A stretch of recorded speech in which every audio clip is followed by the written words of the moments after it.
pedal to the metal, but it is going to be the male fight. So That's looking good. I'm going to go get some snacks. Do you want anything? Oh, nah, I'm all good. Time around, a comp that looks similar to a Wondo combo in some things, right?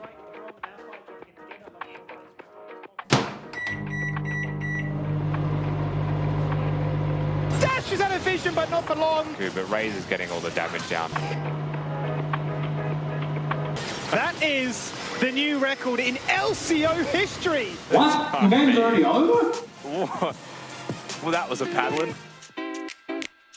Hey everyone, welcome back to episode 7 of the Matchfix. I'm Shock, the progenitor of Prio, the toppler of towers, and I'm joined by the vaccinated victim and pitiful patient zero, Amelg.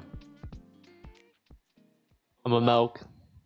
Week 7 brings us back to 8 matches as we approach the end of the LCO Split 1 regular season. There were a lot of one-sided games this week, but one I particularly wanted to highlight was PGG vs Peace. Take anybody down. Can Peace answer back a flash from Winter, locking in place Jayon, and he is dead. The bailout expired.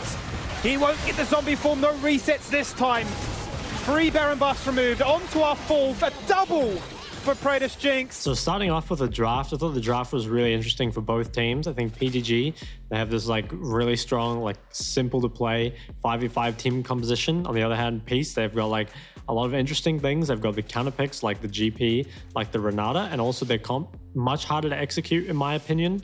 But it is Peace, right? They've shown that they can execute on these like high difficulty comps before. So what do you kind of think of the Peace composition, and what do you think specifically of Renata Glask? Renata as a pick definitely gives like a lot of like kill heavy champions a lot more room to do stuff without being punished for doing it. It kind of fits in with the rest of the composition. They've got champions like LeBlanc and GP. It just gives them so much freedom to do so much more and get away with it.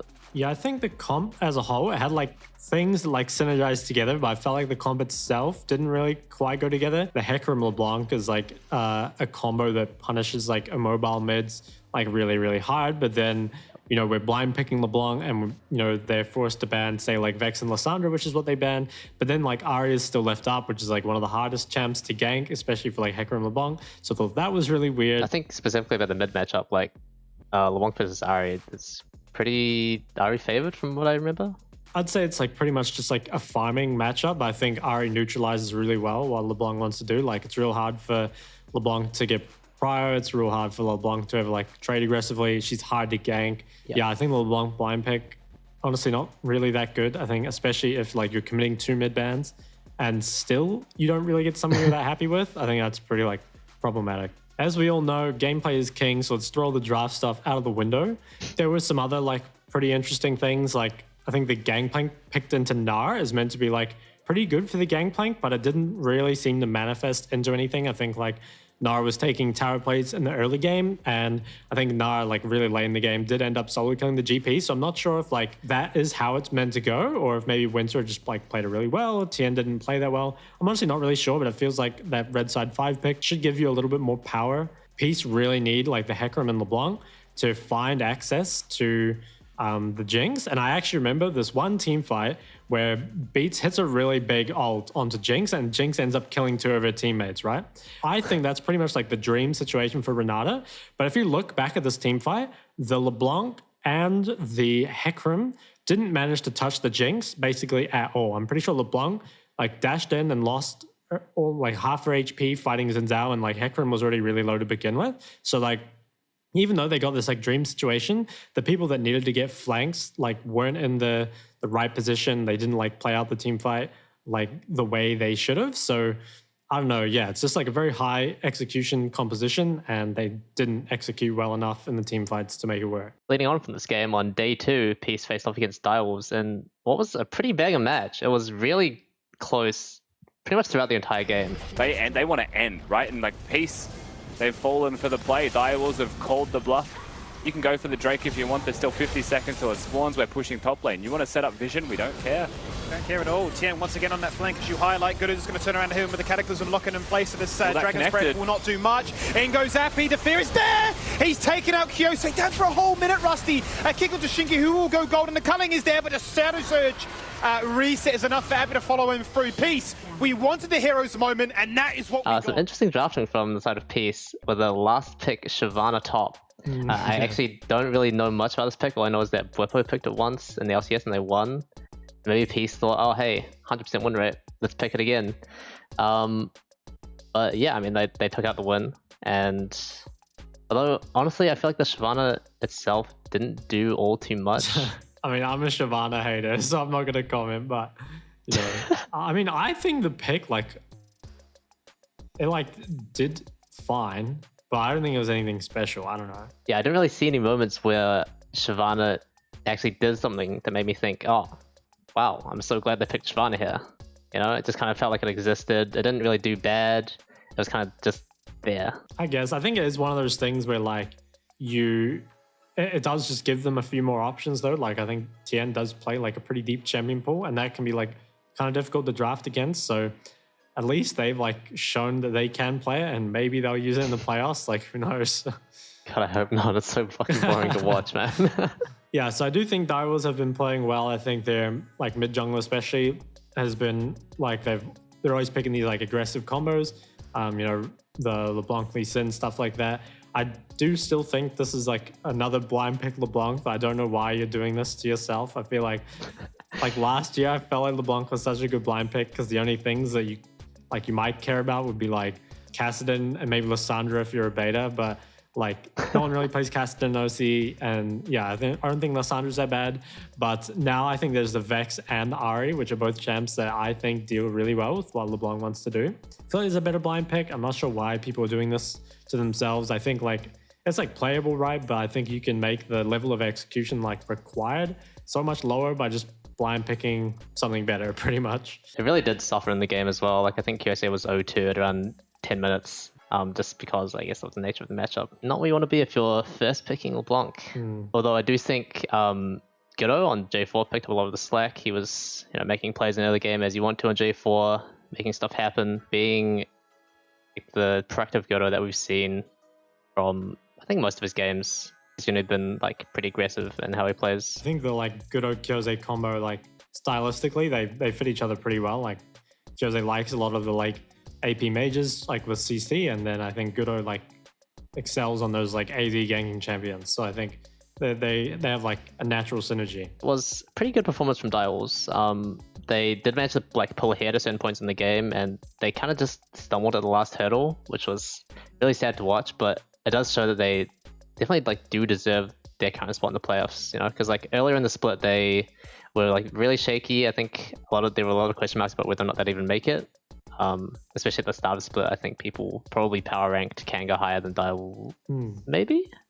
Yeah, I think a lot of people probably would have. Yeah, so it is good to see, and it kind of gives me hope that when we do reach playoffs, you know, it won't just be one-sided garbage like we've seen in some of the games. Yeah.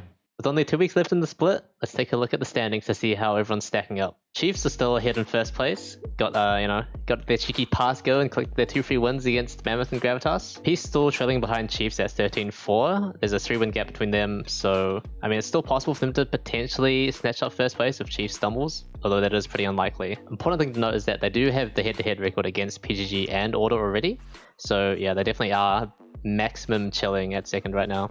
Next up, we have 3 teams that are still pretty close in the standings in PGG, Order, and Direwolves. PGG picking up a nice 2 a week, which included, of course, their win against Peace. Puts them as the front runner for third place, but Order is still trailing closely behind at 10-7. The head-to-head for PGG and Order is still tied up at 1-1, so their next match in the upcoming weeks will decide who comes out on top. Direwolves in 5th, still trailing behind at 8-9. A couple wins behind Order and PGG, but still potentially...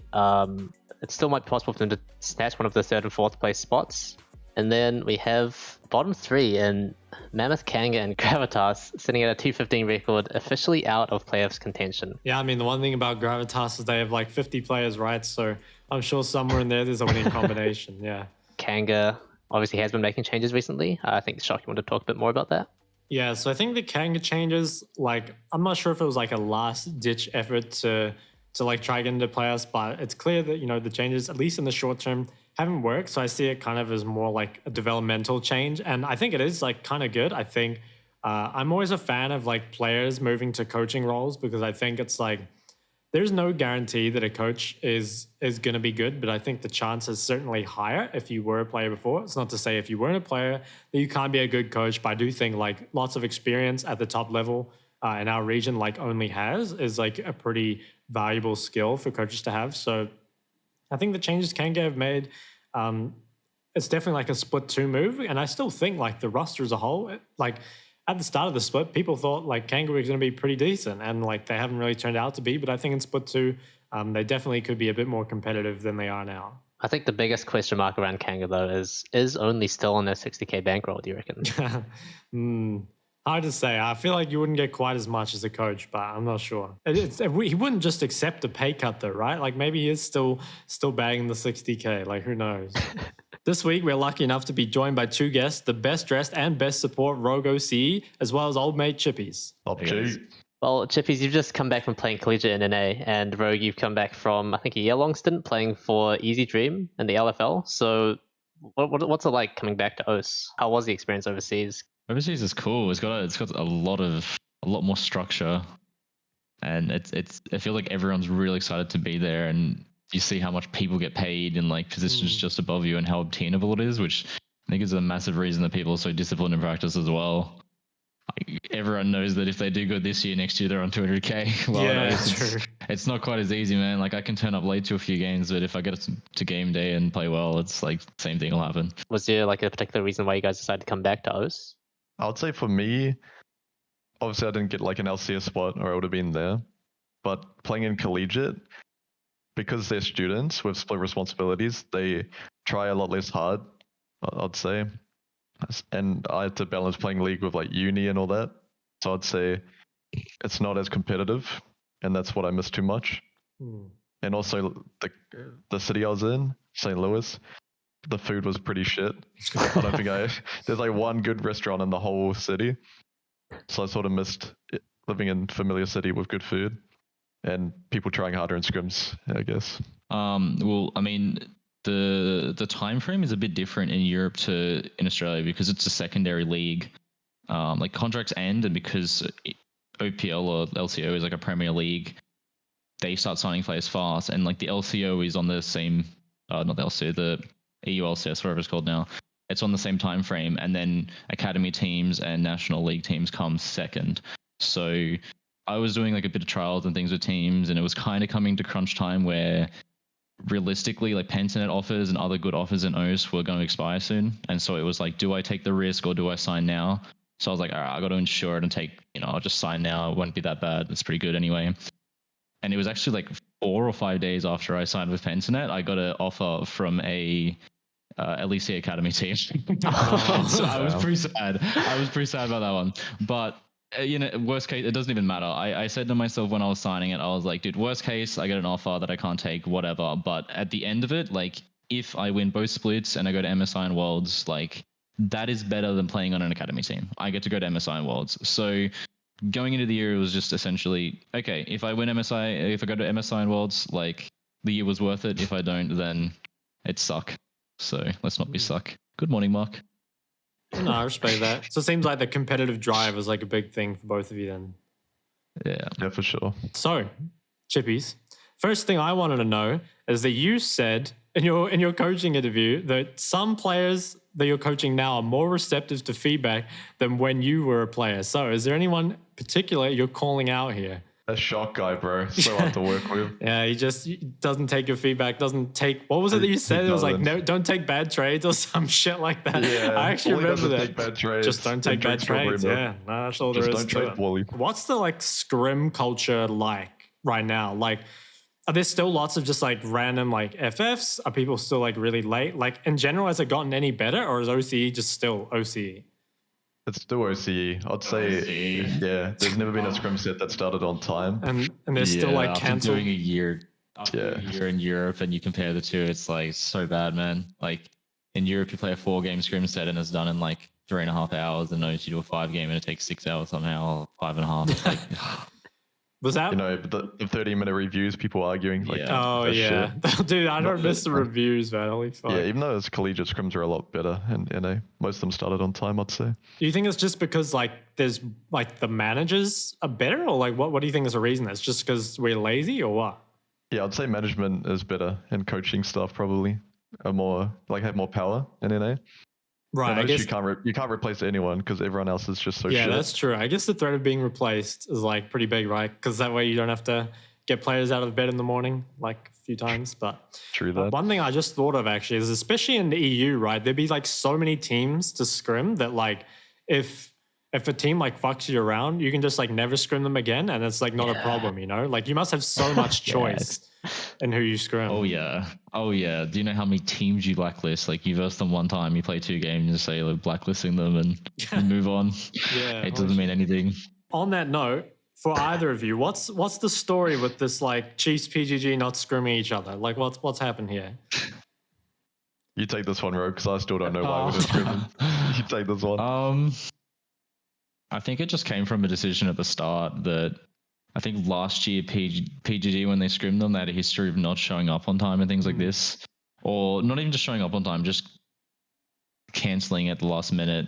And I think it started off with us being afraid that we would lose practice by booking with them when we really needed it, because the team was like brand new. Yeah, especially at the start, we played like 2 days.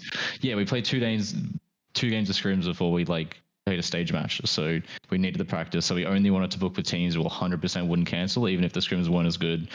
And then that kind of just bled into, I don't know, I think it's kind of fun for the rivalry. Yeah, like you can really villainize a team that you never verse, which like I think in all our minds they're like the grand final competition. So it's fun in that way, and I think it's also somewhat strategic. I think that we can definitely play a play style that they don't exactly get to practice against, because no one else in the region can play this kind of way. Okay, so it's like a bit tactical as well, you think? Yeah, it started off just like this, and then it bled forward, and then we were like, oh, let's keep going.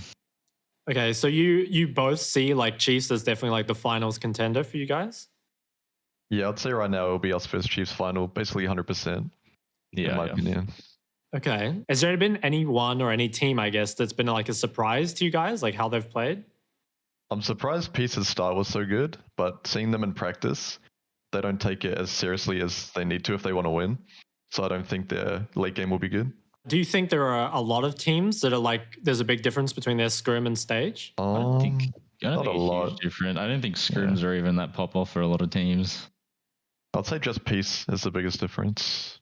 And you think that's just because they don't take it as serious, or do you think they like play better on stage, or what do you think?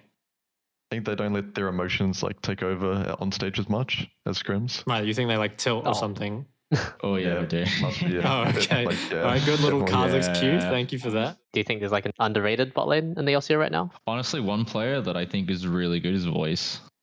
Like I watch most of the LCO games, and I watch most of them with my friends, and my friends unanimously agree that Voice is really good. And even playing with him in solo queue, I think it was like 2 days ago, I was streaming and I was playing, and like this guy's macro was so good. He was just like playing weak side and like leaving lanes when he couldn't be there and things. Like, I don't know, for a new player it was pretty impressive. Right, so you'd say his like strength is in macro?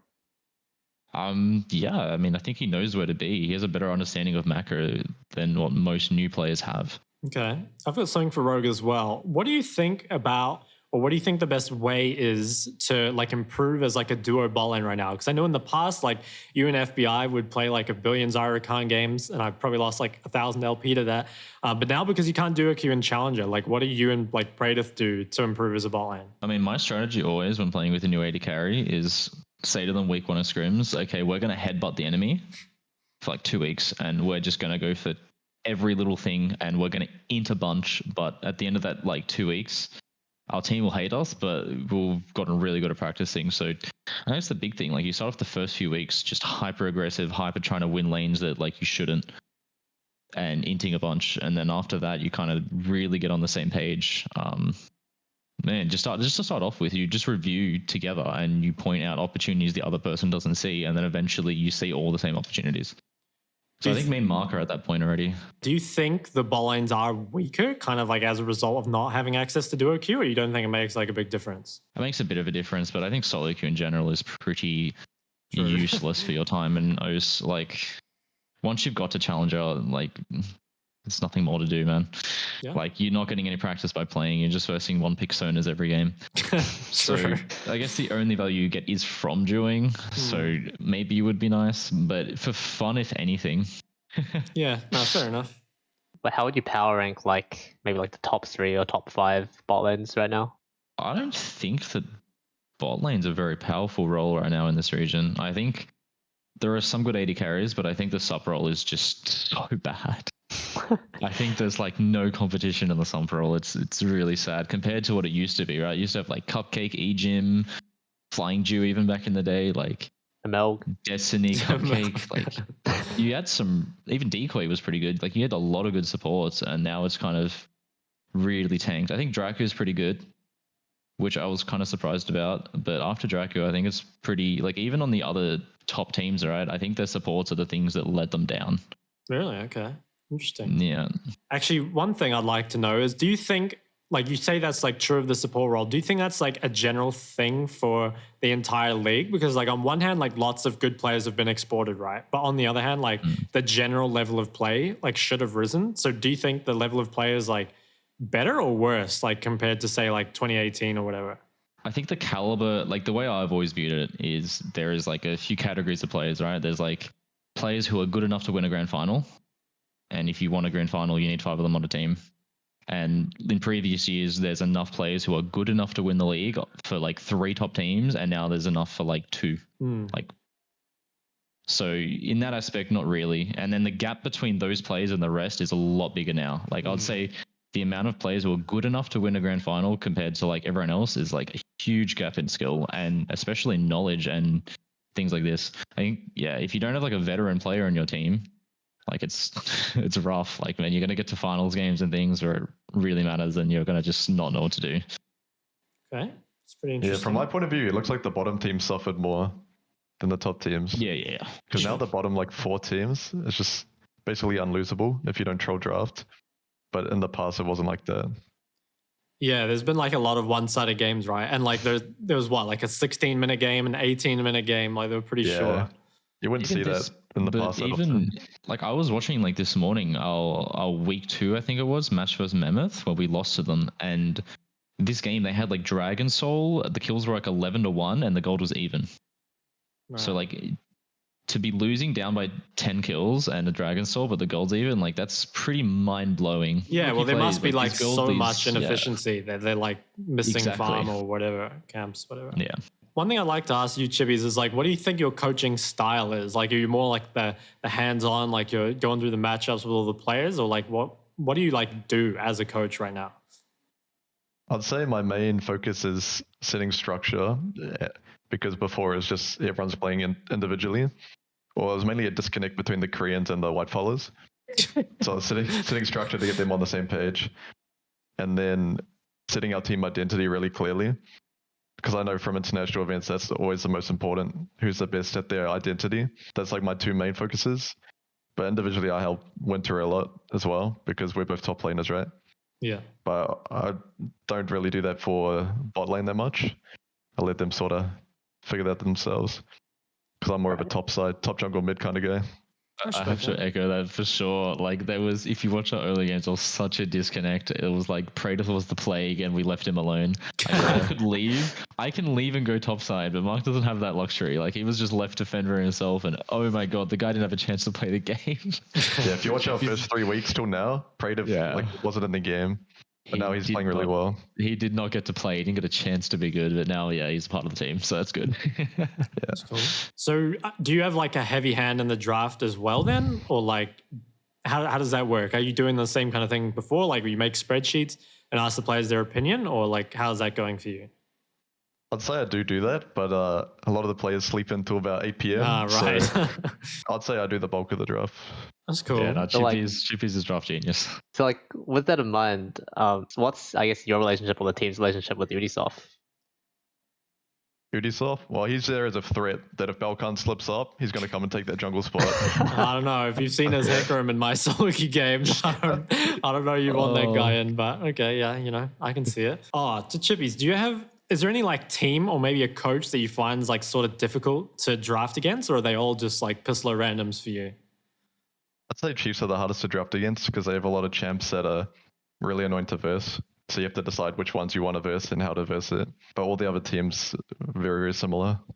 Specifically like the mid champions, like Tally's mid pool, or is there other champs as well? Yeah, mid and top have the best pulls for Okay. like their role, probably out of anyone. So it's hardest to verse. Well, maybe Telly doesn't have the best pull, but he's got the most annoying to verse, like Vigar, Yeah, true, Zillion. Vigar, Zillion. I think the only other thing I really have is to Rogue. So you live with Praedyth, right? What's it like living with him? Because he's a bit of a gremlin, right? He's a bit of a gremlin, but he's a great housemate because it's like he has his bedroom and he doesn't want to leave it ever, and then I just have everything else. I don't know. The guy like doesn't make any mess. I don't think I've ever seen him use the kitchen for something other than like cereal. ovening, yeah, like cereal and like ovening like frozen food. So like there's like I don't know. He doesn't contribute anything to the washing even. So it's nice. It's like he's just in his room chilling, and he doesn't really be too loud. I think I've asked him to be quiet once in like a month and a half. Like that's it. Are you on the Praedyth schedule as well of like waking up at 8 p.m. or whatever? No way.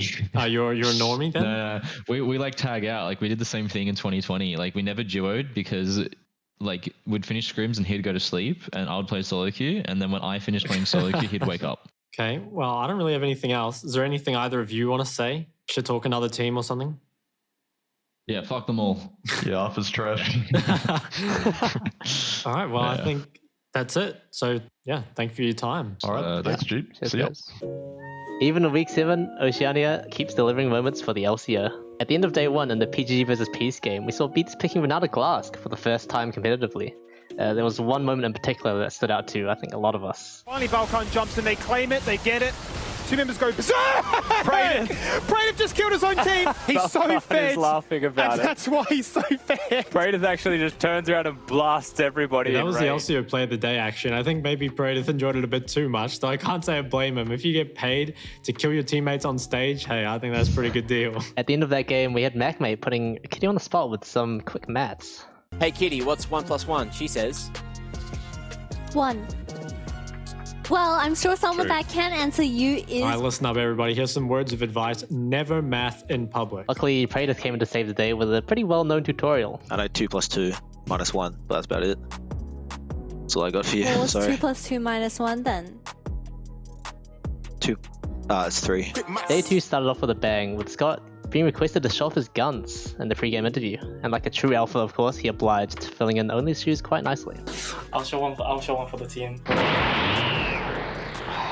Those guns aren't too big, and neither is his win rate, but I'm sure both will improve over time. You know, I actually don't think we've ever experienced Kitty's Aussie accent. It's your time to shine.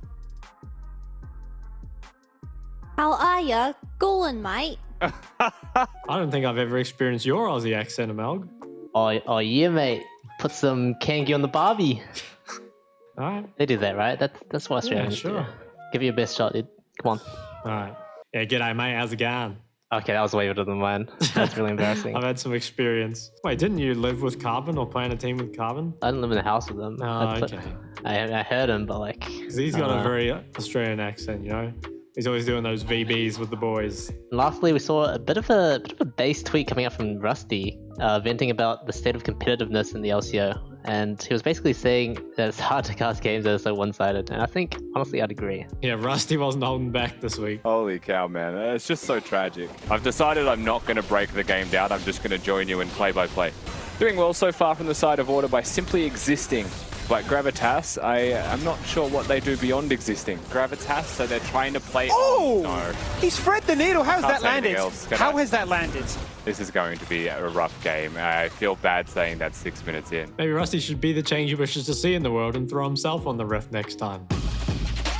All right, Amalg, mate, it's time for some rapid-fire questions. I don't want to see any thinking out of you today, all right, mate? All right, I got this All one. right, so question 1. Would you rather, in a best of 5, go 0-10 3 times and win, or 10-0 3 times and lose? Is this like a playoffs game? Yeah, it's a best of 5.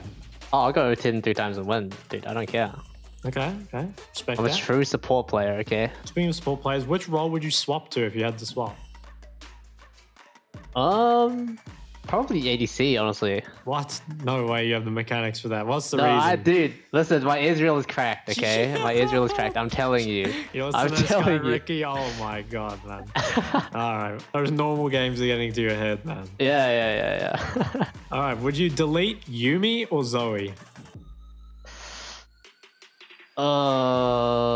Probably Yumi. Okay. I think Zoe. You can kind of deal with Zoe. Yumi. Okay, you can deal with Yumi as well, but like Yumi's just more annoying to play against. I don't know. From what I remember, Legacy didn't deal very well with my Zoe. Lane, take the inhibitor and threaten the rest of the game. Teleports in. Oh, ML just gets blown up. Okay, who do you think the most underrated player in the LCO is right now? Underrated. I need to look at the list of players. Yeah, it does feel like thinking. Okay, look, no, it's finding a list. I'm not even thinking. I got a different list of players if you want to check. I feel like everyone is rated pretty accurately, honestly. You can just steal Rogue's answer and say voice. I'll probably honestly still hop on the Piglet train. I feel it's too similar to the other one, but biggest surprise of the split. So it can be a player, it can be a team, it can be a moment, just whatever.